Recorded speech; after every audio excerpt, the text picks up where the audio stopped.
Thank you all for coming here. I know it's been quite a long day and a lot of great presentations, but excited to be up here with our friends over at OMH to talk about a lot of the good things and a lot of the good programs that they are putting into effect this year. My name is Luke Sikinyi. I'm the Director of Public Policy with the New York Association of Psychiatric Rehabilitation Programs, which is a partnership between people who use services and service providers in New York State. And I get the honor of being the moderator here for our lovely OMH friends. And so just wanted to go down the line here, just quick introductions before I give the floor to them to let you know what they've been doing. But first we have Julie Duncan, who is the Director of Housing, Chris Smith, who's the Associate Commissioner of Adult Community Care, and then Nicole Haggerty, Deputy Director, Adult Community Care, and Bob Myers, without a name tag, but still very much important, the Senior Deputy Commissioner, Community Program Management and Managed Care. Thank you all for coming this afternoon. So we're going to give you a quick, not too quick, but quick overview of a lot of the budget initiatives and talk a little bit about how they're relevant to and can support supportive housing providers in New York. And we want to leave some time, certainly, for questions and discussion. But before I jump into the program, as you may have heard earlier, our esteemed Senior Deputy Commissioner, Bob Myers, is retiring soon. And so I just wanted to take a minute and give him the credit that he's due. I mean, Bob has spent a 40-year career at OMH and has been influential in an enormous array of system improvements, really creating the modern mental health system as it is today. And the achievements and the initiatives that he's led are really too numerous to count, but I'm going to give you my top three, or in a way one. It's really, to me, his advocacy, support, and ensuring that we're building in a recovery orientation, providing people with serious mental illness hope that they can recover from mental illness.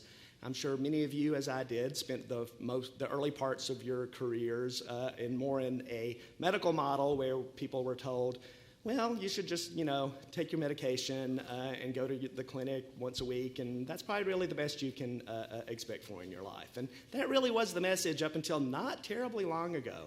And Bob has really championed the message of hope and recovery. Part of that is also part of the hope and empowerment is really part of is having peer services throughout the system, and Bob has been a major champion for ensuring that peers are in our system, up to including recently in our move to move clinics under the treatment, the rehab option from the treatment option, and allow us to have peers in our clinics. And the third is a real focus on psych rehab services, enabling people to develop the skills that they need to have jobs, to develop relationships, to be able to be successful in housing. And so among his entire sweep of his career, to me, those are the three most important and hopefully most long-lasting things that he's developed. And just on a personal note, Bob has been the most important mentor to me personally throughout my career, and is also a good friend. So we're very sad that he's leaving, but happy for him that he gets to unload this body of work and enjoy his retirement. So thank you, Bob. Thank you. So I'm going to give a quick overview of what we're going to be talking about today and then turn it over to Bob for some framing, and then we'll get into the presentation. So the real goals of this budget are things you've heard about today. If you're in the last session, we talked about a lot of these. A real focus on integrated care, not only mental health and substance use, which we've talked a lot about today, as well as developmental disabilities, that's come up, but we need to really do better also about integrating physical health into all of the services that we provide. Equity and diversity, focusing on underserved populations. Equity and diversity as both racial and ethnic minorities, people who are alienated from the system, who have been left behind by the system or don't appreciate how we've provided care before. And so we're working on changing how we do that. Focus on people with language access needs. The LGBTQIA plus population is also very important. We're really focused on using data to focus the efforts that we do and ensure the quality of the work that we do. And we have a major focus on lifespan. All of these initiatives will include children and youth, and there's a whole suite of services that we're not going to spend so much time talking about today focused on your own youth. This is more of an adult-focused group. But also lifespan not being older people as well, and the unique needs of older people as they age, especially as they age in housing. So before we go forward, Bob, why don't you wanted to say some more about? Yeah, I just wanted to address really what you're saying, Chris, about all these new initiatives, how they need to work with housing. So. When I came as the housing director in 1984, and I know some of you weren't born then, but Julie's Housing Bureau was called the Bureau of Alternative Living. It was at the back end of deinstitutionalization. It was an alternative to being in an institution. And I immediately changed that to the Bureau of Community Living, which probably a bunch of you remember. Then finally, we changed it to housing. So, but just that says a lot about the way the system has evolved over the years. And, I've just seen tremendous change and been, fortunate to be a part of it. That the treatment, the rehab, and the support system's really grown. I think most of the changes have been very positive, but at the same time, the complexity of co-occurring circumstances with the people you work with, the mental health issues, the substance use issues, the physical health issues, the people that you house have gotten much more, I think, severe and significant. So as housing providers, you're having to work with that every day. And in order for people to live well in the community, I think they really need strong, accountable, coordinated treatment, rehab, and support. And I think when you hear the presentation today, you'll see we're going to continue to grow that capacity and to add some new components to it.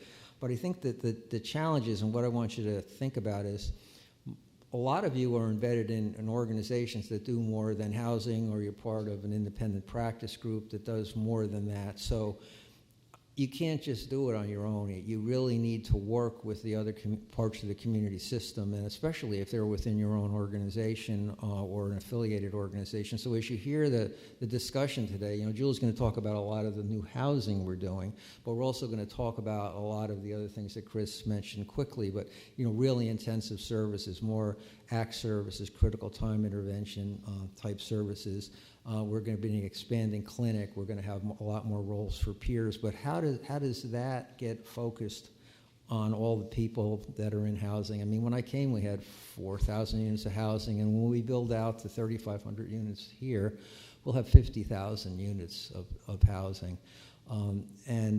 This morning, for those of you that were in the session that the city commissioners presented, Molly Parks, the social service commissioner, said there's just a small percentage of people in supported housing that have very intensive needs, but my view is that a significant percentage of that small percentage are with the housing that the mental health housing providers operate. And then when Dipa Luva presented, the new exec dev for the Department of Health and Mental Hygiene, she really talked about you really need these services to allow people to have a life in the community, a real life in the community.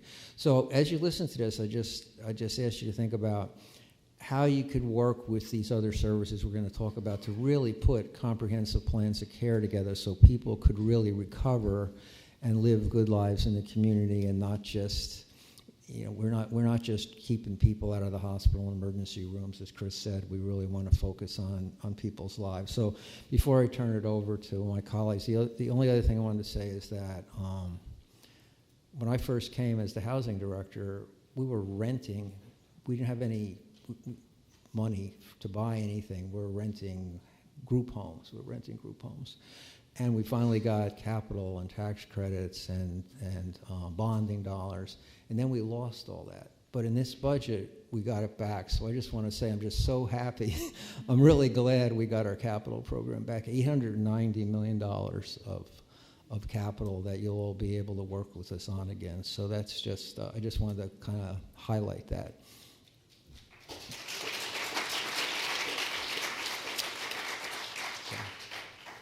Chris?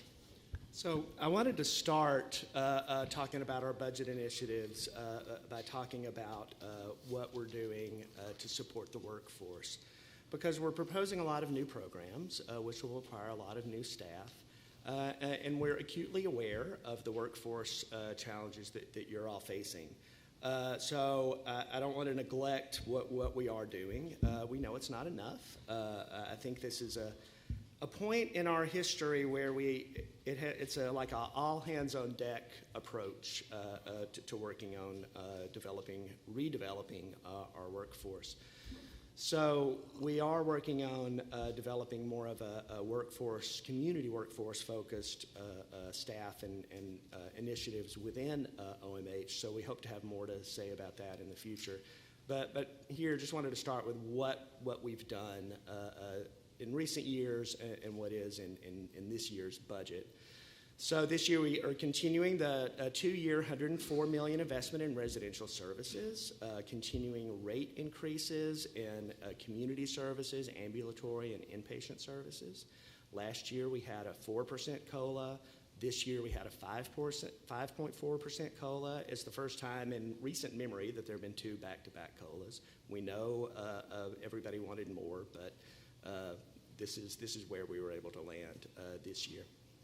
We're also, we started in last year's budget a mental health loan repayment program, and we focused it on psychiatrists and nurse practitioners last year. A good bit of that money from last year is still available, and we're going to start to expand it with an additional $5 million this year for other licensed practitioners of the healing arts. So it's a good tool when you're recruiting people for your programs who, you can apply for this and they can get the benefit out of it. We've continued to expand workforce training and support for evidence-based practices. We've had a long-standing program where we've collaborated with schools of social work across the state to train future social workers in evidence-based practices. Over the last few years, we've continued to expand that program. We're in almost all of the schools of social work across the state. And then this year, we're also launching a separate track to do that same work with mental health counseling programs across the state. And then as part of this, we give the students a modest stipend for participating in this program, but we also support the schools in placing these students in externships or training in the community in programs in the public mental health system where they can practice the evidence-based practices that they're studying in the class. And it has often, we think it's a good introduction to the public mental health system, and a lot of people we know, probably people in this room, have participated in that and went on to careers in the public mental health system. We're developing recruitment pipelines with SUNY and CUNY, including scholarships for recruiting a diverse workforce. We made our first awards for that, for diverse undergraduate students. Got awards this year with a commitment to work to go into careers in the mental health system. This year we proposed the Qualified Mental Health Associate. It's kind of like the KSAC on the OASIS side. We think it's a really important workforce development tool, housing providers in particular, but throughout our system we have an enormous non-licensed workforce. And we think this is an important pathway for the future to give people a meaningful credential, develop a career path and provide sort of a lower threshold pathway to be able to get into the mental health system employment. So we're going to keep working on it, reintroduce it this year, and we'll be talking to you and your agencies about how we think it can be helpful and asking you to work with us to help with your advocacy, help get it passed in next year's budget. Now I'm going to turn it over to Julie, who will talk about all of the housing initiatives and homeless services in this year's budget.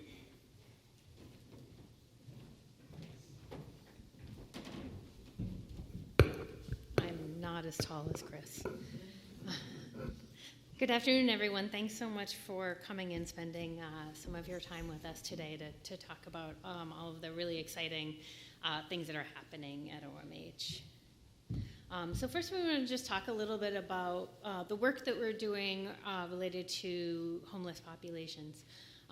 So we have, within the budget, there are funding for 8 new Safe Option Support Teams, SOS teams. 5 of these will be in New York City, 3 of these will be in rest of state.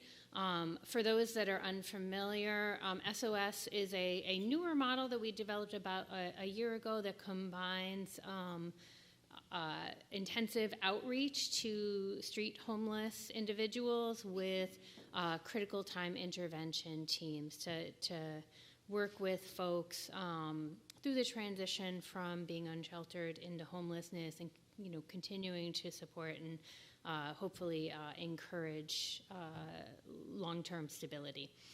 We've got, I think it's 11 teams in New York City right now, and 7 recently awarded in rest of state, and so there are 8 additional teams that we'll add to those resources.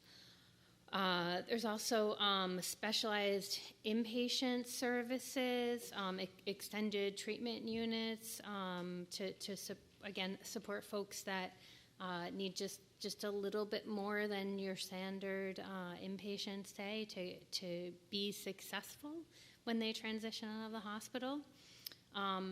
Housing first and specialized transition with support. So, we always try to adhere as closely as we can to housing first, to having a low barriers for access to our system, but we're really trying to operationalize that even more robustly with some of the resources for our homeless population. So really implementing a truly housing first model where the housing providers that are partnering us will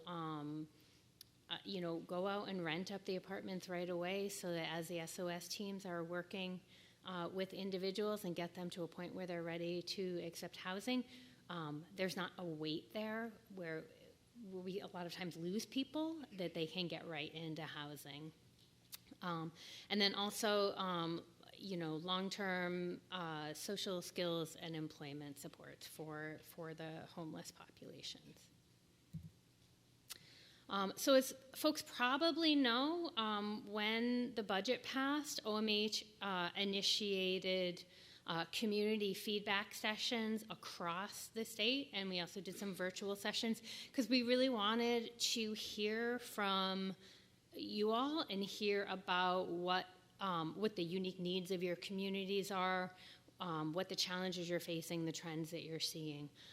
And so we could do a whole presentation on the feedback that we got from those sessions. It was really important and meaningful. But I just want to touch on here the themes that we heard from housing. So the need for safe and affordable housing across the state is a challenge. Every session I've attended today, that has come up. So. That's one of the issues. What we heard from folks, some access issues. So the attendees reported feeling like housing providers were too selective, with who they accepted. So those in the greatest need aren't necessarily getting access. And then sometimes the application process is too difficult, too challenging, too cumbersome for folks to be able to complete that process and get access. Related to, I think, the challenges about accepting high-needs individuals, we heard consistently that it's a struggle to staff the programs right now, and that's going to be a barrier to our implementation of these new units. We also heard about the need to do a better job serving specialty populations, so that includes older adults, transition-age youth, and those with co-occurring disorders such as IDD or substance use disorder. So, we just mentioned that here because, this is kind of the framing that we're trying to keep front of mind as we look at how we develop these, all of these new units in the budget. We're trying very hard to make sure that we're responsive to the community need. Okay, so what is actually in the budget for housing? So as you've also probably heard in multiple sessions today, there's operational funding for 3,500 new units of housing. There's also $890 million in capital for new development, which I think is just going to be a game changer in terms of getting this housing developed. OMH is part of the Empire State Supportive Housing Initiative. We will continue to be part of that initiative and continue to work to get units developed for individuals with mental illness through that initiative. But this is an additional resource that will help us really ensure that housing for folks with mental illness is a priority for the state and that those units get developed. So I assume most folks in the room are familiar with the existing units, so I'm not going to spend a lot of time talking about what those units are, though certainly if you have questions, feel free to ask. So first and foremost, there's funding for 600 new apartment treatment units. Just about a week ago, we released an RFP for 450 of those units statewide. So if you're interested in pursuing that opportunity, would encourage you to go to Grants Gateway or OMH website to take a look at that RFP and apply. The additional 150 units, we're looking at how to use those for specialty populations, and we'll probably do an RFP later in the fall for those. 500 CRSRO units. Again, probably late summer, early fall, we'll be releasing that RFP. The RFP will be for both operating funding and capital funding to build the buildings. So we're really excited about that. 750 SPSRO units, again, looking at late summer, early fall for that RFP. 750 scattered site supportive housing units. We intend to release that RFP or a series of RFPs for those units in July. And we're really looking at using those to serve specialty populations with some enhanced funding for additional supports and services to really meet the needs of those harder to serve populations. So, we'll probably have some units for justice-involved individuals, transition-age youth. We'll continue our efforts for the Housing First units for the homeless individuals, continuing the efforts that we started in New York City and expanding that to other areas of the state where we'll have SOS teams.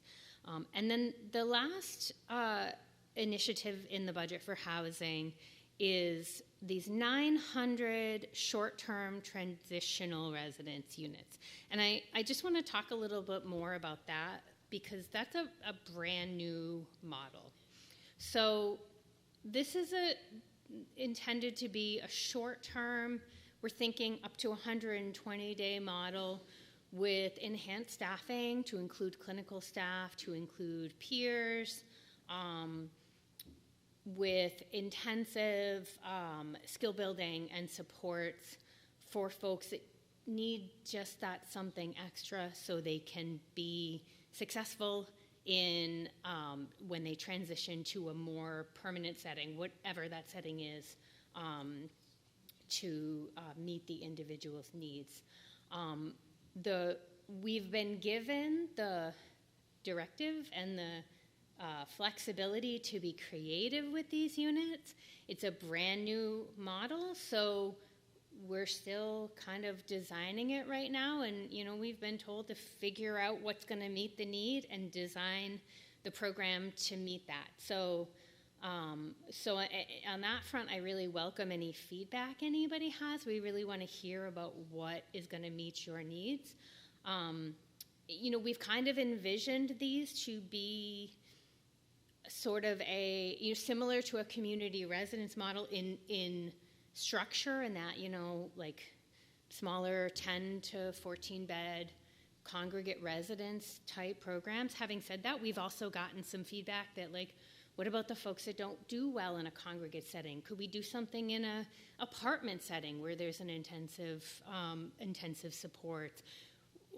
What about teams that provide that support and can serve people in other settings? And so we're really looking at how can we be flexible and use them differently to meet the needs. We're really thinking about these programs as a resource for people during times of transition. So we've already RFP'd and awarded 4 programs in New York City that are a step down from hospitalization model. The programs will primarily be a resource for folks coming out of the extended treatment inpatient units, or they could be a resource for the SOS teams. So expect that we will replicate that across the state. We're also looking at how do we use them for transition age youth, the folks that are kind of transitioning out of the kid system into the adult system, but they don't really have the skills they need yet to be successful in the adult system. So if we could work with them on an intense basis for a short period of time to kind of get them to the place where they need to be so they can then move on and be more successful going forward. Justice-involved individuals, particularly those that are re-entering the community from incarceration. We hear a lot that community providers want to see a period of community tenure.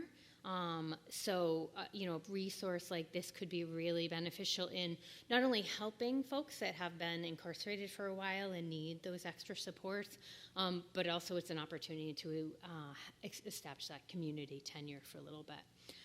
And then, programs for individuals with co-occurring disorders. We're also going to do some programs specifically for kids in that vein. So those are kind of the ideas that we've come up with. But again, we want to hear from you of what the needs are in your community and how can we use this brand new resource to really address whatever the community need is. That's the end of my part. Chris?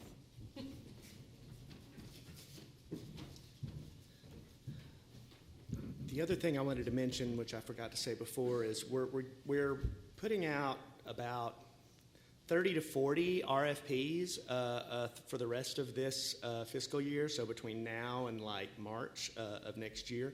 Most of it's front-loaded. So we're going to be releasing sometime soon a grid of by quarter of when these RFPs are going to come out, so your agency leadership can say, well, prioritize where you want to put your emphasis and figure out how to map that up and do your own planning. So keep your eyes peeled for that. So a lot of the context for these initiatives is really focusing on the people with highest need, the people with serious mental illness who are often homeless, street homeless, or in New York City living on the subway, who are hospitalized repeatedly and have difficulty staying out of the hospital and engaging in services. So there's an array of services that are focused on that population, and there's people with those needs. So we're going to go through some of these initiatives and talk a little bit as it makes sense about how those can be helpful to housing providers, and then open it up for some questions from you. So, after a number of years of a real strong focus on community services, which we absolutely believe in and think is the best place for people to get services, there has been a decline in psych beds capacity across the state. And then especially during COVID, it was particularly acute. A lot of beds were taken offline for good reasons, to allow for inpatient beds to be used for medical purposes, to open it up for infection control purposes. But now it's time for those beds to come back. And so we've been working with the hospitals across the state, and every hospital who has these beds offline has had to submit a plan for how they're going to bring those beds back. And the vast majority of hospitals has been very cooperative and have submitted strong plans to bring those back. It's not necessarily going to be quick because there are staffing challenges. Some people took beds offline and have started renovation processes to modernize the beds, but we're working with all those hospitals to bring those beds back. And then the other key thing here is that OMH is going to add 150 new state-operated beds across the state. So that's our first significant expansion of state beds in a long time as well. And those beds are also going to be used. You're hearing the theme of flexibility and creativity. We don't want all of this to be the same old, same old. If it was, it would be good. If we do it more creatively and figure out how to put everything together in ways that fit, it'll be fantastic. So we're aiming for fantastic, not just good enough. So these beds will also be used often for special populations and used in sort of different and flexible ways. We're focused on working with the hospitals. We've already started this initiative. We're reaching out to hospitals. We've had a process with them all through COVID. It started before COVID. It was called the High Risk Quality Collaborative. And we met with inpatients and CPEPs and psych emergency rooms across the state and came to consensus around what are some of the best practices that they should be using to improve discharge, to improve assessment, and really ensure that the people who need these services are getting them. Because, we've seen a lot that there's a lot of people who in the community, I'm sure housing providers see this every day, people who you think need to be admitted, you send them to the emergency room, they're evaluated and sent right back to you. And they don't talk to you, and you try and talk to them, and maybe somebody doesn't pick up the phone, or maybe if they do, they're like, who are you? Why are we talking to you? So we're working with them to improve the discharge planning and assessment practices, which includes talking to the people who know them best and who's probably sent them to the hospital in the first place, which are you guys. And so some of that is going to involve bringing, probably on a regional basis, hospitals and housing providers and community service providers together to really work towards developing better protocols, better practices for collaboration and communication. And also with the ambulatory providers, ambulatory service providers, clinics, ACT teams, et cetera. We need to bring you, and you need, and we know you struggle communicating with the treatment providers that your residents are in. So we need to figure out collectively how to make all of that work better and use maybe data for that or use electronic communications. I don't know. We'll work with you to get all of your ideas and support those developments over the next few years. There wasn't much in the budget this year, so it was kind of a little low-key around crisis services. That was big in the last couple of budgets, but it's still a major focus for OMH. 988 started almost a year ago and is really doing incredibly well in New York State. We had a commitment from the governor to permanently fund 988. That happened this year. It continues to be fully funded in the budget. We have a real focus on mobile crisis teams. There's 11 counties in New York State that do not even have mobile crisis teams. We're going to put out an RFP to support the development of mobile crisis in those counties. But we're also looking at really having mobile crisis and 988 be better coordinated so people can request a mobile crisis team through 988. And we want to set common standards for mobile crisis teams across the state. So it's expectable that you're going to get the same result, more or less, from any mobile crisis team that you call, no matter what county that you're in. And we want to make them a better resource for housing providers as well. We're in the process of developing crisis stabilization centers. These are 24/7 models. I'm going to say this, but it's not really true. They're kind of like a step down from an emergency room, but we hope they're so much more than that. So it's an integrated model. They're co-licensed, co-operated, co-licensed and co-overseen by OMH and OASIS. The intensive model includes psychiatric assessment and medication and implementation of medication-assisted treatment if needed. But they both start off with a peer focus platform. So the supportive is really more focused on just the peer support, kind of like a living room model, but a 24/7 living room model where somebody can stay up to 23 hours and they'll be able to get peer services and treatment supports in both, but in the intensive with the added on psychiatric and medication services. Many of you are familiar because you're developing or operating them. We have crisis residences. We have a state plan amendment right now to get full Medicaid funding for crisis residences, as well as mobile crisis teams and crisis stabilization centers across the state. So if you have those, you'll be able to bill for fee-for-service Medicaid. So for people who are dually enrolled, you'll now be able to bill for those. Not now. Once the SPA amendment is passed, it's with CMS. We expect it to be approved any day now, but we don't know when. And then also in this year's budget, we had insurance reforms to ensure that Medicaid and commercial payment for crisis services are in place. So commercial plans often don't pay for these types of services at all, and starting in 2025, they'll have to. And then last, we have capital funding and startup funding to build 12 new CPEPs across the state. These are OMH-licensed psychiatric emergency rooms that have an enhanced, fully staffed psychiatric emergency room that have extended observation beds where they can admit people for up to 72 hours for stabilization and observation. And then they also have mobile crisis teams attached with them to help both transition people upon discharge, but also to divert people from needing admission in the first place. And with this, I'm turning it over to Nicole.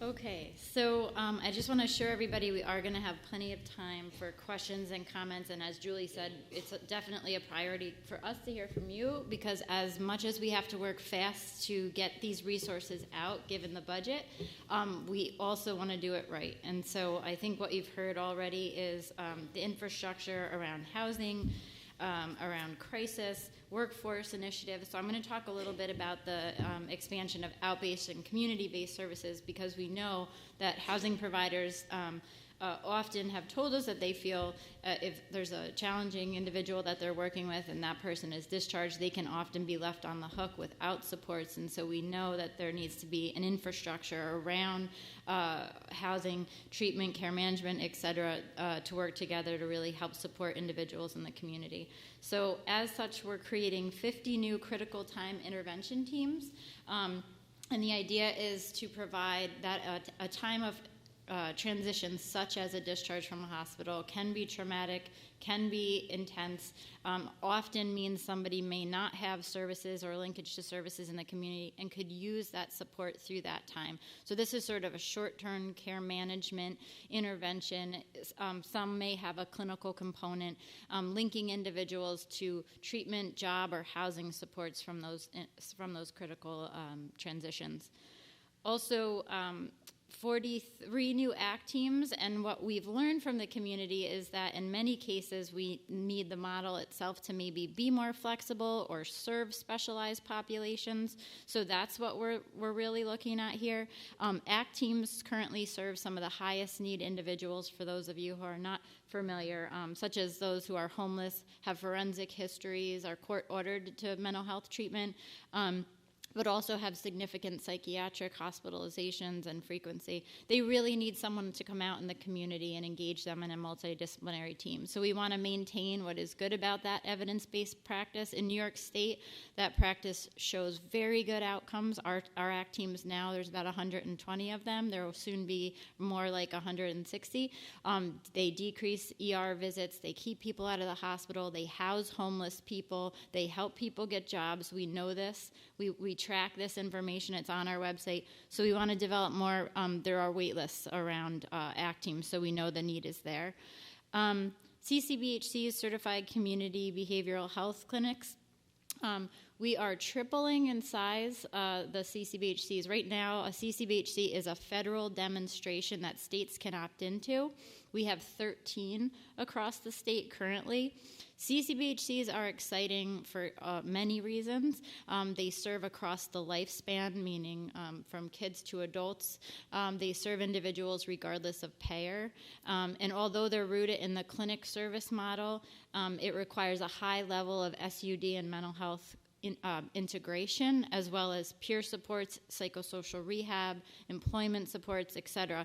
And it's sort of all under one cohesive network so that an individual can come in and get what they need when they need it.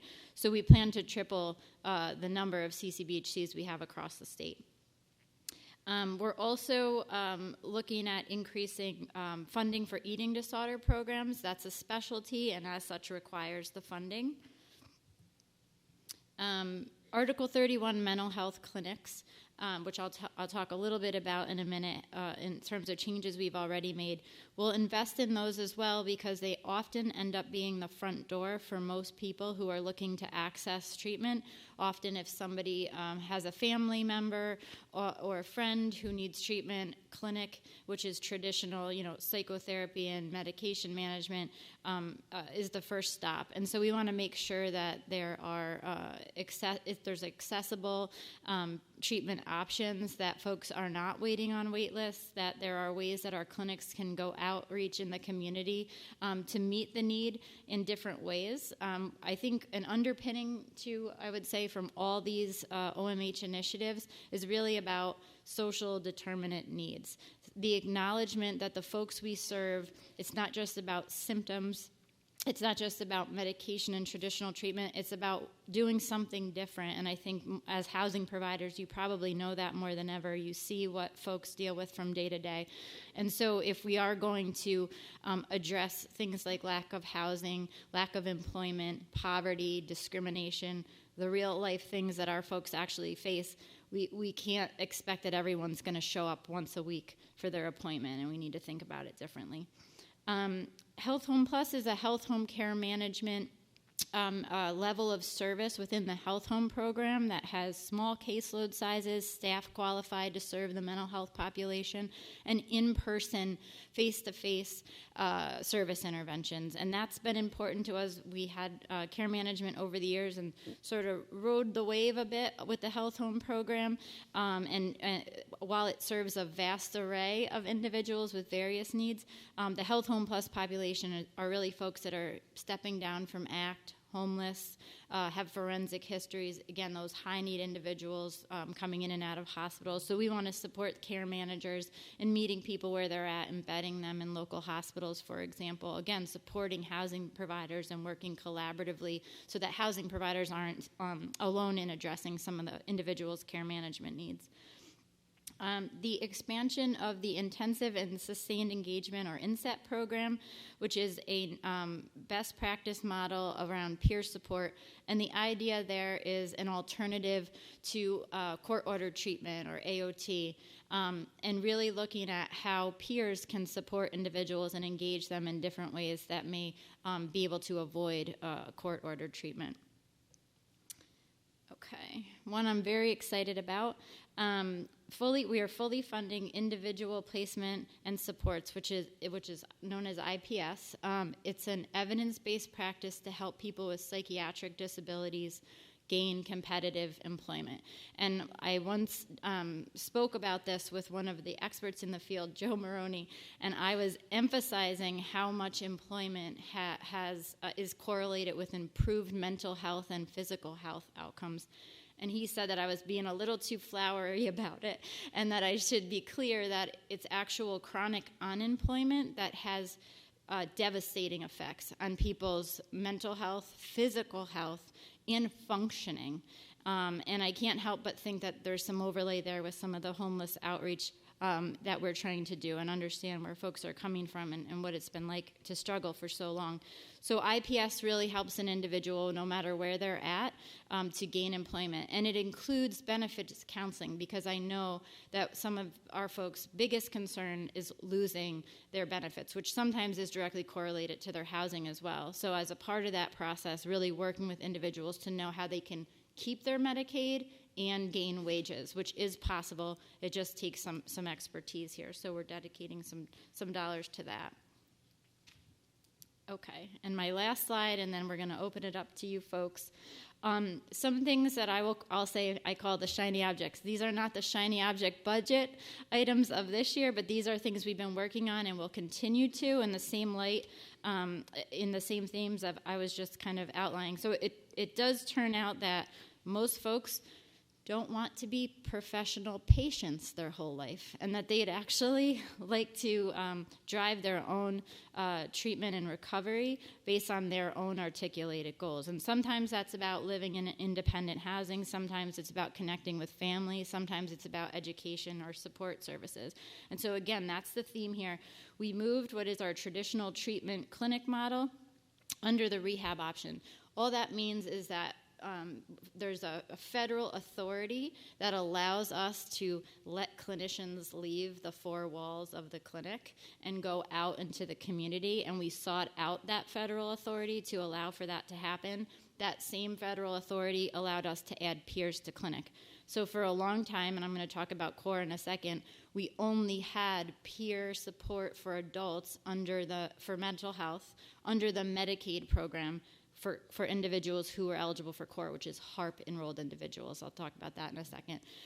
This is a huge opportunity. It really just happened like a year ago, so clinics are still starting to assess their business operations, and some of you might be doing this now, to think about how they can do more off-site work, how they can employ more peers. We have what we like to think of as a good problem to have. We now have a system where peers are across the board, almost in every single program that I just talked about, but we don't have enough peers. There's a workforce crisis. We're all aware of that. Peers are no exception, and so we're really looking at efforts to improve and recruit peers within our workforce. And CORE, community-oriented recovery and empowerment services. Sometimes I test myself because the state and our acronyms. So we did, and I told myself, don't just say CTI or ACT, but I did it. So if anybody wants me to go back through those, I will. So we're checking it out, and HARP is a special needs Medicaid managed care plan, and those are for our highest need Medicaid managed care enrollees. And those folks have, service utilization patterns like have been in ACT or AOT or in housing. Right now, there's about 14,000 HARP enrollees that are in OMH housing programs. And you can find this information on ePaces or Psyches. A lot of folks are already kind of running reports to do that across our various programs. The thing about CORE, it's not just that nice acronym, but it's really what I'm talking about is peer support, again, community-based mobile services, mobile treatment services, a therapist who can go out, CPST, into the community, into housing programs to meet the needs of these individuals, psychosocial rehab, And that's a phrase that we use a lot, and I still don't know if it's well known. It's different than therapy in that it's very skill building and skill focused. So it's literally helping people around household management, budgeting, cooking, cleaning, going out and grocery shopping in the community, learning the bus line, skills that will help them to maintain in the community and develop skills that maybe their mental health challenges have been impaired. And I think I said about peer support, and I don't think I can say it enough, but I think combined, these services, which again are mobile-based and targeted to our highest need population, we think that there's a very good match in terms of how these services can support some individuals in our highest need programs. I heard people talking about wraparound services for years, and we know there's some sort of disconnection that happens between the services and the housing. And so we still think that there's opportunities here for folks who operate housing programs, who can partner with community service providers to really come together to do that so that folks can live in the most independent settings through the help of these services. Go ahead, Chris. Or programs and provide the services to your residents, and you might be able to sustain a program by working with your residents as well as meeting community need. Absolutely. Thank you, Chris. And if anyone's interested in becoming a core provider and is not already, come see me. That's where our presentation ends. I think we got to most of it. We want to spend, I think, the rest of the time being able to talk with folks. Okay. Yeah. Thank you. Thank you so much. And just a quick shameless plug here. If you all are interested in getting more information about core services or getting connected to core providers, NYAPRS through working with OMH is providing some technical assistance as well as information. If you are interested, please call 855-PEER-NAV. That is 855-PEER-NAV. And if people are interested in getting some questions, please feel free to step up to the mic. And just to start us off a little bit, I wanted to ask you all a little around the collaboration that you all have been doing with a lot of different agencies. One of the biggest issues from the provider side and the service user side is oftentimes the state agencies are very siloed in nature, but we've been really happy to see a lot of the work that has been done to really break down some of those silos. And I know the Crisis Stabilization Centers is a perfect example, but can you all talk to us a little bit about some of the work you are doing to break down those silos and offer some really comprehensive services throughout the state and, utilizing those connections with those other agencies? I mean, there's... a couple of years ago, there was this kind of concept of OMH and OASIS coming together as one agency, and it didn't end up happening. But what was good about that is it got us. I mean, we always have collaborated, but it sort of during that process, we started talking about what we can do together, and then when it didn't happen, we said, well, okay, so we're not going to merge, but we're still going to do everything that we talked about as best as we can. Anyway, so there's really been a significant commitment to providing as much integrated, especially mental health and substance use care as possible. And our sort of flagship program for that for the last decade or so has been integrated outpatient services where providers can, in a clinic, can provide mental health, substance use, and any combination of those, and physical health, if they have both of those licenses already. We're still working on improving that, making it easier, providing better technical assistance to support providing that kind of service, because we only got so far in our first round of doing it, and nobody, including us, are really happy with where we landed on it, and so we're looking at ways that we can make it better, more accessible, more streamlined, and really be the kind of no wrong door approach for our clinics as a whole. And as you heard Nicole talk about with this CCBHC programs, which started about 6 years ago or so, 2017. It was a federal demonstration, so there we had to really force that kind of total integration, that no wrong door approach. So as we're expanding those programs, that's going to be a really major opportunity for access to that type of care. And we're also thinking about what lessons we can learn from what we've done with CCBHCs, because we don't, some clinics are right now we're expanding to 39 CCBHC programs. We have many more clinics across the state, so we're also looking at to take what we learned from our work with CCBHCs and figure out how we can sort of bring some of those same concepts and constructs to our regular clinics to really get to that no wrong door approach, where you don't have to guess, or you don't have to go to a clinic and they say, sorry, your substance use is too much and we can't really serve you, so we're going to refer you to an OASIS program. That happens, and it's not great. And we don't like it. Providers don't like to do it, but that's where we've landed a lot of the time. So we really want to work on that. The crisis services are another example. I already mentioned that. We're working on making sure as many of these services as possible really have an integrated focus. The other thing is working with people with developmental disorders. That's a real challenge, and so we're through this budget we're looking at and with our crisis work. We have a couple of initiatives going on. I'll start on the crisis side. We got a grant to do a training program and a Project Echo type program where, it's like an open kind of forum where people can present cases and get feedback and get like expert consultation and feedback.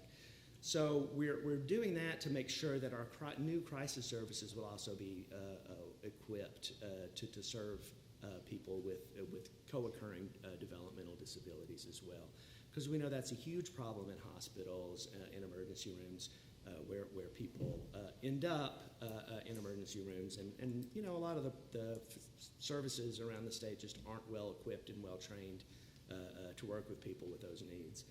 We're looking at developing better relationships and better collaborations with OPWDD and really trying to integrate those services within our system. We're talking about different kinds of pilots to move that along, maybe looking at how we can do it better in housing, maybe we can pilot an integrated OMH or an OPWDD clinic. These are very preliminary conversations, but it's the right thing to do, and we need to figure out how to do that better. I also want to mention we've worked very closely with OTDA on all of the homeless initiatives over the last year or so, so we could make sure that at OMH we understood the existing infrastructure and we could work with that infrastructure, build upon it going forward, since there's so much overlap in the work we do there. Yeah, I think you all were talking about some of the initiatives that you had put out on the street. I know, I wanted to give a quick shout out for the inset model. We're really happy to see those expand to 4 different models throughout the state. We think that's fantastic. But that also brings me to a question around, technical assistance and support assisting some of these housing agencies to connect with a lot of those on-the-street, community-based organizations that are providing these services. One, to connect people to possible housing, as well as to really encourage that collaboration from the community providers. What sort of available resources do you have for that? Well, I think 2 things come to mind. One, we as part of, as I mentioned, we have to change how all of these components of the system work better. There's too many silos. There's too little communication. The workforce challenge isn't going to make that any easier, but we have to work collectively to figure out how to do all that, and we're committed to doing that. And we want to develop more housing-specific statewide housing training resources to support that. We've started a new care management institute and to support some of these new services and existing services. And so next sort of on our agenda is to figure out how to develop a statewide housing training curriculum and program to support housing providers, both improving what you're doing now, but also better connecting to all of these other resources. And yeah, I mean, it's essential that we all do that. And so, as we do these outreach and forums and things like that I described, we really need your feedback on what's working and what isn't, where you've been able to figure out how to make these connections and make it work, how were you able to do that, how can that be transported to other providers and other areas of the state. So we look forward to having those conversations. And, Nicole talked about a lot of, really great resources that have become available that could be hugely beneficial to housing providers and the individuals in the housing programs. And it would be nice if it was a just, if you build it, they will come kind of thing where like our work's done here.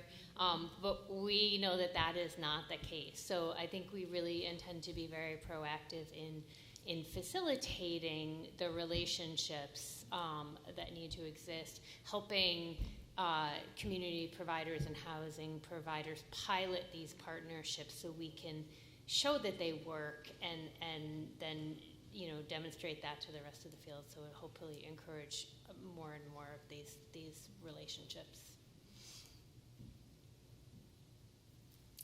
Hi, good afternoon. Thank you very much for this very important panel. My name is Raji Deathmangalam.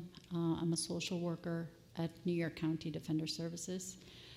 Prior to that, I worked in an FQHC in East Harlem in their Article 28 and Article 31 clinic. I actually have 3 questions, and I don't know if it's okay to ask 3 questions and how you want me to do that. But the first one is my experience in the clinic, right? It was transformative. I learned so much. But I also learned about liability, billing, and documentation, right? Those were the first 3-prong approach. Once you finish with all of that, then you could work with the patient. That's what it felt like. The provider, the clinician, and the patient were both sheep in the mill. We all go to school to listen, learn, love, to make contact with human beings through relationship. And there was so much busy making. I was in the OMH listening session. We're throwing a lot of, money. And the first question has to do with what is being done in terms of staffing issues every place is having, and also caseload issues, because everybody is becoming sort of an automaton, and that's exactly is probably contributing to people cycling through various systems, because people always have a need to be heard. The second question has to do with the crisis stabilization centers. I don't know if I should stop with that and then ask the next question, or how does the panel want this? We can take one of the things about, and Nicole jump in, on the clinic front, we hear you about, treating the chart rather than the person. Yes. And so, our most recent round of regulatory revisions for our clinics was intended to reduce some of the paperwork burden. We made treatment planning more flexible, and we're continuing to look for other opportunities to continue to make the clinic and any of our programs documentation burden less. So that's an ongoing project of ours. Yeah, I would just say, just to echo what Chris said, but I think I appreciate your comment, because I think you're speaking directly to one of the things that impacts the workforce crisis as much as it does. When you do have a workforce of folks who went to school to help people to work in such a way, and they're overburdened with the things that you mentioned. I wrote them all down because you're right.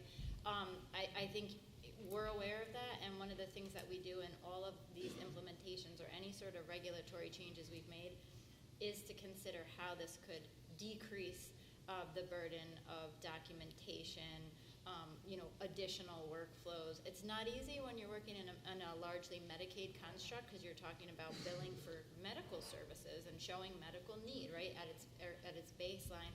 But I think there are ways we can look at the regulations to continue, like Chris said, we used to require treatment plans every 90 days in our clinic. We reflected on that, and we were able to expand it to 1 year.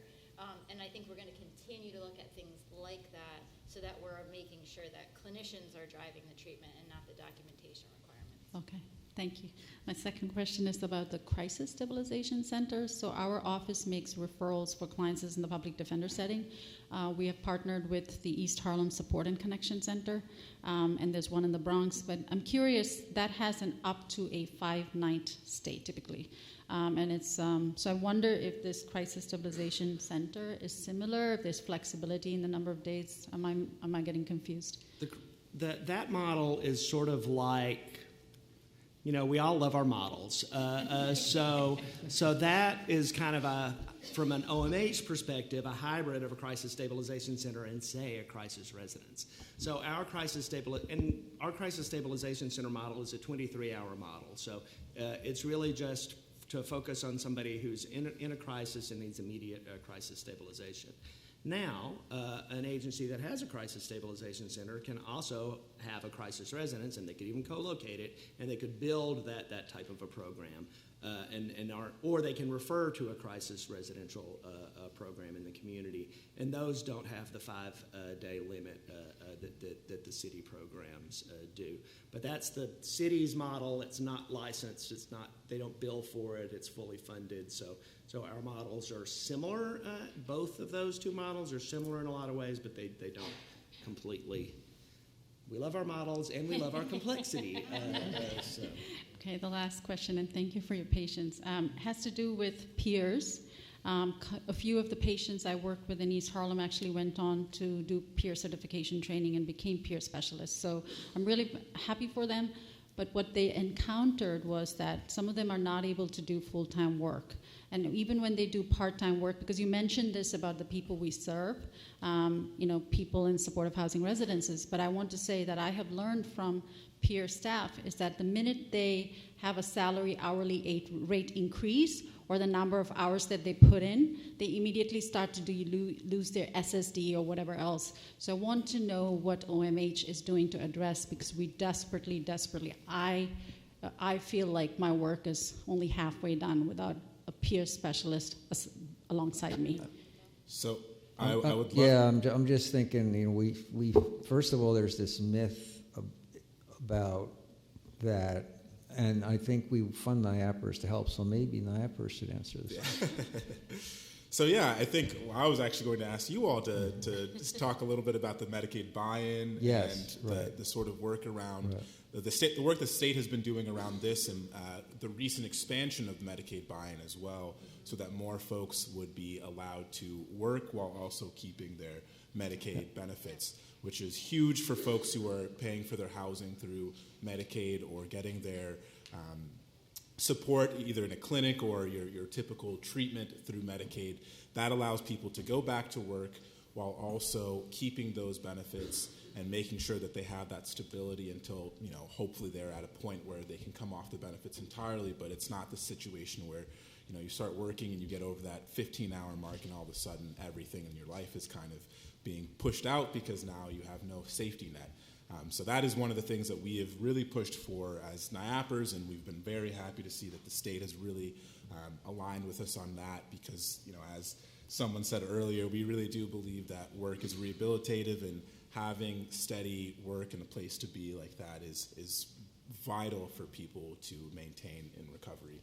But if you all have... Yeah, just real quick, Medicaid buy-in is actually a federal program. The federal government wants people to work, and they realize that if you precipitously, people are even more than their SSI check, they're worried about their Medicaid. That's right. So it is true, if you start to work and you start to make a certain amount, your SSI check will go down, but it doesn't go down dollar for dollar. So you'd be making more money than you would have. But with the Medicaid buy-in, you're able to keep your Medicaid and still make a considerable amount of money. In New York City, we actually fund benefits counselors. There's people that are trained. So if you have people that are having this problem, I don't know, NYAPers, or we could certainly talk to you about connecting you to benefits counselors and to help these folks figure out they're concerned because it shouldn't be a barrier, but it's one of the main barriers because there's a myth that you'll lose your SSI and your Medicaid. Yes. There is actually also for resources, since we don't expect all providers to be experts in Medicaid buy-in and benefits and financial management because it's really complicated. It's one of the areas that I oversee, and still I'm like, okay, let me prepare for this one. The bottom line is you should be aware of where the resources are available so you can help point those folks. We have them tied to programs traditionally, some of the programs I mentioned. However, we also have a system called New York Employment Supports and Services, aka NYS. And that's a hub of employment resources run out of OMH, and it's an online hub where we're starting to now keep a record of where all the benefits and financial management specialists are so that they can be more easily referenced. We just started gathering these folks, but in the future you'll see more about that as well. I think probably afterwards maybe you could stop and see Nicole and she could connect you a little bit. Sure. Yeah. Thank you so much. Yeah, and for the housing providers, we're also working with our employment experts to develop training for housing providers so you can work with your residents who want to pursue employment. Mm-hmm. Thank you again. Hi, good afternoon. My name is Anna, and I'm an IMT psychiatrist. I've been working with CSS for 3 years. And I wanted to ask about, I've heard a couple times today about housing first. And as a concept, it's wonderful. I don't know how I see it on the ground, because I don't see anybody getting housing right away. And safe havens are one thing, but if you're not connected to an outreach team and have been street homeless for over a year, it's not possible to get that immediate housing. And also for folks coming out of jail or prison or long-term hospital stays, it's also not available. Yeah. So. Yeah, I'd like to say we do housing first-ish, right? Because you're right, there's not direct access most of the time. It can be a challenging system to navigate and get access to. But specifically for the street homeless population, we have awarded some units in New York City and are going to add them statewide that truly will be a housing first model. These will be scattered site apartments. The expectation is that the housing providers rent up at least some of the apartments so that they are available and ready to go when folks are willing to accept housing. It will be a direct referral from the SOS teams that are working with folks on the street to the housing providers, so there's not this kind of bureaucracy that you currently have to navigate to access housing. Mm-hmm. So it truly will be housing first that you can get people in right away. And our expectation is that there is really limited reason not to accept folks, because if folks are managing on the street, that's only going to get better when they have stable housing. So that'll be for those who are street homeless, but what about those who are unstably housed? Mm-hmm. Will that be available? Yeah, I mean, our process is still, you still have to go through single point of access or HRA. But even with that, I think we're working to improve the system. It's slow, but reducing barriers to access, so making the application process easier, and encouraging faster processing of that, building in more resources to identify where there are vacancies in the system so people can access housing more quickly. So it's an ongoing process. And it works differently in different parts of the state, right? So New York City, due to its size, has a lot of administrative SPOAs, right? So you get there's a housing SPOA, there's an ACT SPOA. So in other parts of the state, those can be more integrated and can be maybe more clinically driven and less administratively driven. So there can be a decision made that the person needs ACT and housing, and they get both. And maybe there's like a more natural flow of like a housing first approach. So it's a real challenge in the city with those systems. We've been talking to DOHMH. They're working on some new sort of systems to hopefully help with some of that. I'm not sure exactly how it's going to play out. But in addition to the SOS teams, I think the critical time intervention teams that we're talking about that are going to work with people coming out of hospitals. So it's like, where's your point of entry, right? So if somebody's homeless or unstably housed and they get hospitalized, and the hospital has a CTI team linked with them that's going to pick up the person and support them for 9 months to a year, starting from that discharge, and meet them at that point of discharge, and can be that sort of intensive support to pull in. When we're talking about core, they could, if the person's a heart member, they could help.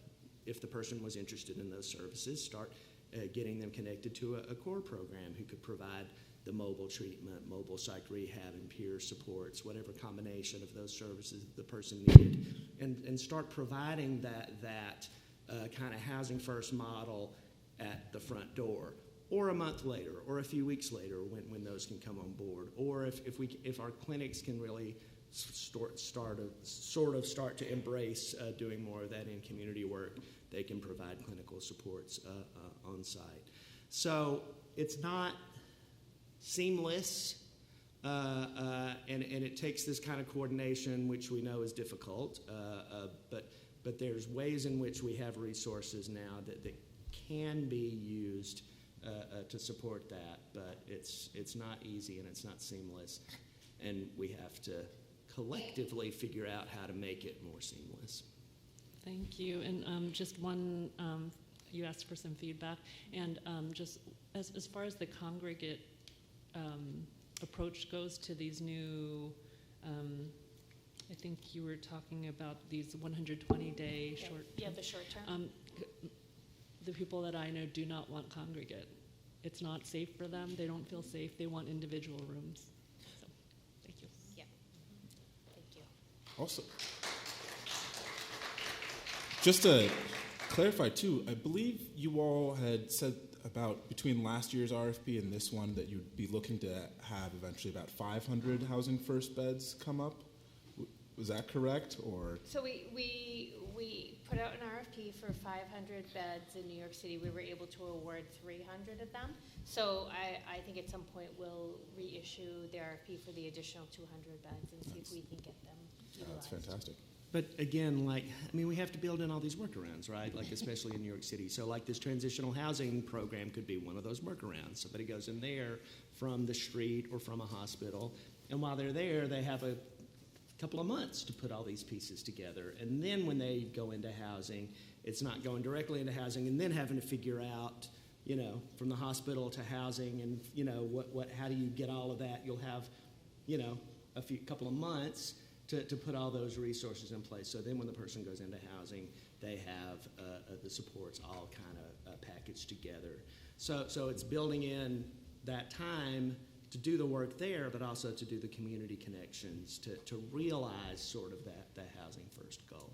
So again, we're having to build workarounds because our system is so complicated, but it's hard to simplify it. I was coming up with a new word. But so instead, we're having to do these workarounds. But early evidence for some of these models is they are actually working. I mean, really small. We just visited one of these the first sort of transitional program in Coney Island, and we're all like abuzz because they're just doing some really great work. And a community is growing up there about the people who are homeless and are going into this program and are supporting each other as much as the staff is supporting them and is making transitions into the community. So it was really beautiful. We're all just like weeping because it's like amazing. So, that's where we have hope that these new models will be a little more flexible, a little less, at least up front, and maybe we can sustain it that way, a little more flexible and allow creativity to meet these needs in different ways that we kind of traditionally haven't. So we're very hopeful about that, and we hope you are too. Hi, good afternoon. My name is Emily Hamilton. I'm from Rupco in Kingston, so the Mid-Hudson Valley.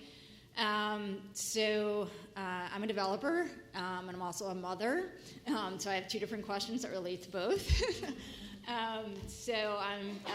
Rupco's in the process of converting a hotel to mostly supportive housing.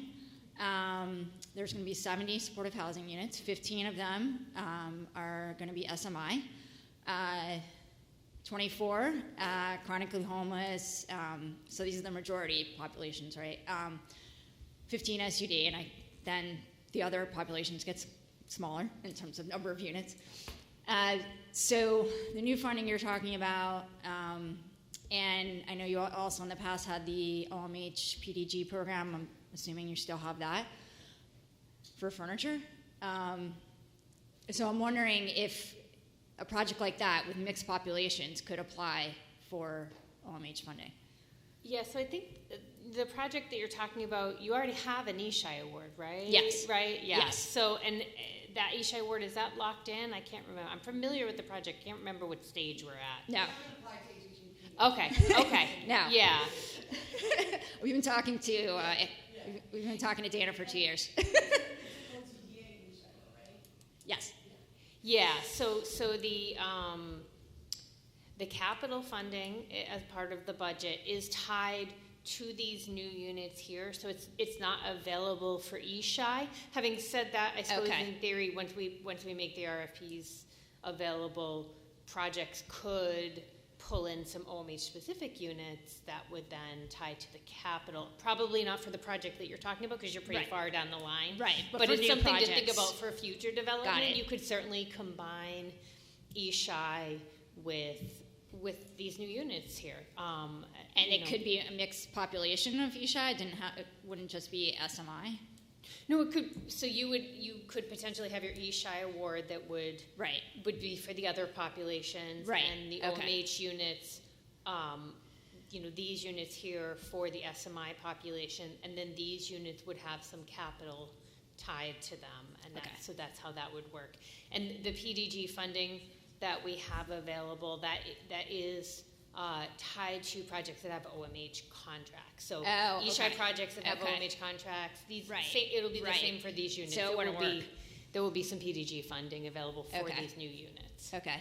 And then my other question was related to autism. My got a little emotional. My son has autism, but he's high functioning, so he's lucky in some ways. But there's more and more children who are getting diagnosed with being on the spectrum. And I'm just curious how much housing is out there for children who are going to be adults with autism. Is anybody, I know that's more of a, OPWDD, not necessarily OMH, but I know you were talking about developmental disorders and... Yeah. In addition to, what did I say we love? Our complexity and our acronyms, we also love our silos. And so that is more of a OPWDD focus. And our discussions about integrated programs haven't matured enough that we can speak directly about, whether or not that is going to be an option. But and there it's, again, these silos. We're looking at kind of like co-occurring, like somebody with a developmental disability and also has other behavioral health needs as well. So that would be the focus of like our programs would be more along that than depending on your son's needs that may well be something in the future that we would be able to. Right. I mean, OPWDD does have their own housing system. They're also a member of the ESHI work group, so there are ESHI projects getting developed. We do have already some community residences that are for duly diagnosed individuals with mental illness and developmental disabilities. I don't know the numbers on those, but they are around the state. So the programs get some enhanced funding, so they're able to provide additional supports for folks with those dual diagnoses. I know we're intending to look at the short-term model to serve that population, and then I think generally speaking, there has been a directive to look at how to better integrate services for the dually diagnosed. Okay, great. Thank you. You're welcome. Hi, Dan. Hi. Thank you, first of all of you, for all your creativity, persistence, and hard work doing all this stuff and more. It's recognized and appreciated by many of us. I'm thinking about the new capital for development. So it's been a few years since OMH had capital, and things have changed. Mm-hmm. Specifically, the difficulty in acquiring sites. Mm-hmm. And we're competing with other affordable housing developers, with everybody. And the New York State process for acquisition is difficult, and it takes time. And I'm just wondering if there's some thought toward that process, if there's some perhaps dialogue. For example, with HPD, we'll get a soft commitment and then partner for a bridge loan. I think that might be possible on an unlicensed, but we don't really get soft commitments. Well, we sort of do. But is there some thought to that? Because I think the real concern is how are we ever going to get these new units off the ground in the current environment? Yeah, we're well aware that that's a huge challenge and that we need to streamline our process overall. We're working with DOB on different ways to do that. Just one possible way we have, not to get too in the weeds here, we have conceptual agreement with DOB that when we make awards for, say, the CRSROs, the SPSROs, that we could even maybe, at the time of award, put a contract in place that would have sufficient funding to cover acquisition, so that money is ready and available when you do find a site, and then we'll work to do a funding amendment to add the development funding. So that's kind of one of the things that we're thinking about. But yeah, we know that just the normal course of operations isn't going to work. We're not going to get these buildings developed if we just try and follow the same process that's we've been following. News. Thank you. I mean, I think certainly providers in Sikinyi are be happy to be part of that conversation to Mm-hmm. kind of, from the ground, Yeah. just provide some input. Thank you. Thanks, Dan. Hi, Maureen Keene from Transitional Living Services in Watertown. Thank you. I don't want to be the person between a cocktail party, and so I will be concise. The TAP RFP came out with preset, numbers for regions and counties up to allocation.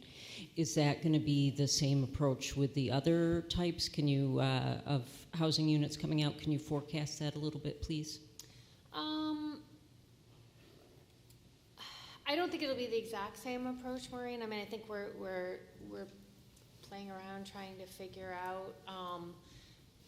So the next RFP that's coming out will be the scattered site supportive housing, and as I mentioned before, I think we're looking at targeting really all of those units towards specialty populations. So we're looking at the data right now for where the need is, and so I think certainly with the scattered site RFPs, you'll see a more concrete allocation of resources where we have identified the need. So for instance, with justice involved individuals, what's the actual data for the number of individuals that we're releasing to homelessness, and tying the resources to that kind of data. So.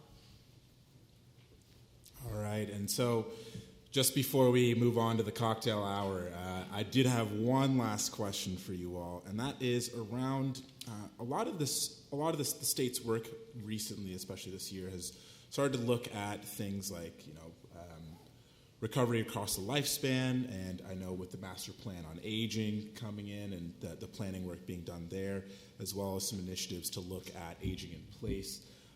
Can you talk a little bit about what sort of things you all are looking at to help keep people in their housing of choice, and how that's going to be rolled out for us in the state?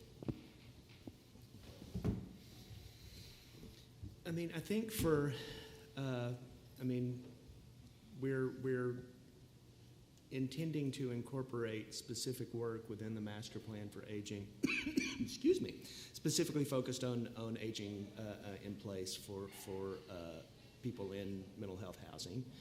And so we know a lot of that has to do with home care resources, which there's a shortage of, and not always accessibility for people with serious mental illness. So there's a lot of structural challenges there.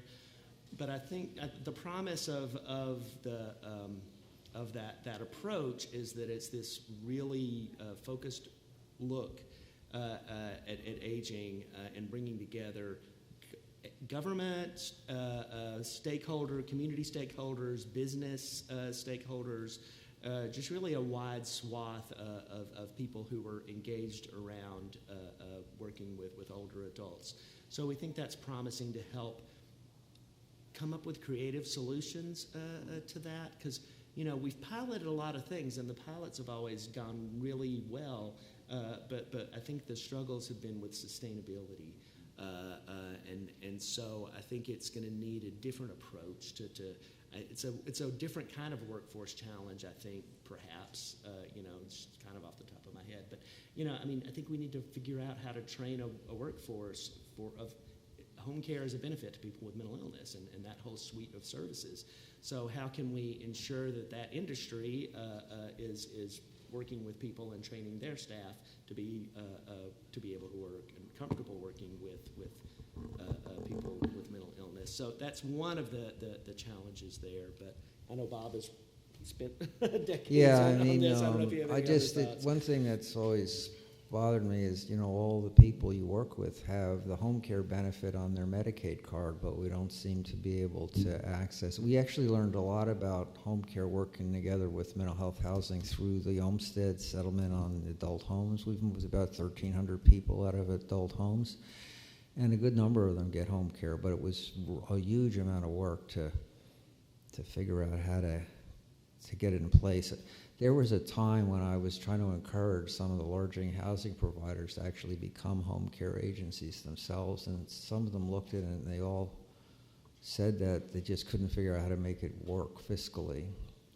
But we have a full-time person that works with Chris and Nicole that's an expert in long-term care, and we're trying to solve this. We have a very good working relationship with the Home Care Association now. Al Cardillo is the CEO of that, but it's an area that is going to require a lot of focus, but I think it's one of the most important areas because it's not even just for people that are getting older. There, some of the people that the impairments that schizophrenia puts in place, people don't understand why somebody doesn't keep their place clean or themselves clean, and it's not because they're frail. It's because of the cognitive effects of the illness that home care could help with. So anyway, I won't go on about it. It's one of these things I am really passionate about. It's been a frustration. So we continue to work on it. All right, I think that's my last question personally. Thank you all for having a wonderful presentation and coming here to let us know about the state and what's going on and all the wonderful things that you are doing and the creativity you're taking on. Really, really appreciate it. And thank you all for sticking with us up until 5 o'clock.